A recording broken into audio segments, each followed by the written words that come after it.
Indonesian Corruption Watch menyayangkan rancangan undang-undang tentang perampasan aset tidak masuk daftar program legislasi nasional prioritas 2021 yang telah ditetapkan DPR. Padahal menurutnya, RUU tersebut menjadi suplemen penting untuk menunjang aparat penegak hukum dalam memberantas korupsi.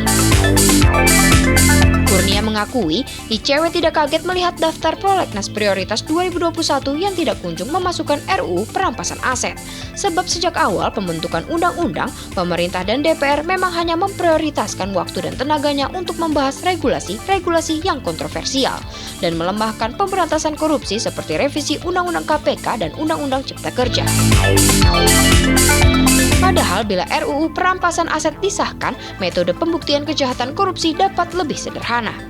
Akan tetapi, lanjutnya sepanjang penegak hukum meyakini aset itu tercemar akibat praktik korupsi, seketika dapat disita dan disidangkan kemudian dapat dirampas oleh negara. Menurut Kurnia, data ICW pada pemantauan persidangan perkara korupsi selama 2020 membuktikan bahwa mengedepankan pendekatan hukum pidana tidak menyelesaikan persoalan pemulihan kerugian keuangan negara. Selain prosesnya panjang, menurutnya pembuktiannya sulit. Ditambah lagi putusan hakim juga tidak kunjung mengakomodasi pengenaan pidana tambahan uang pengganti yang maksimal.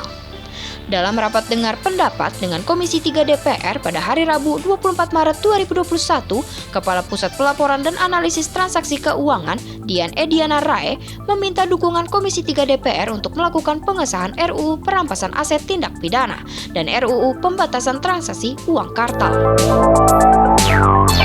Dian meyakini kedua RUU tersebut bisa mengoptimalkan pengembalian uang negara dari tindak pidana korupsi, narkoba, perpajakan, kepabeanan, cukai, dan motif ekonomi lainnya.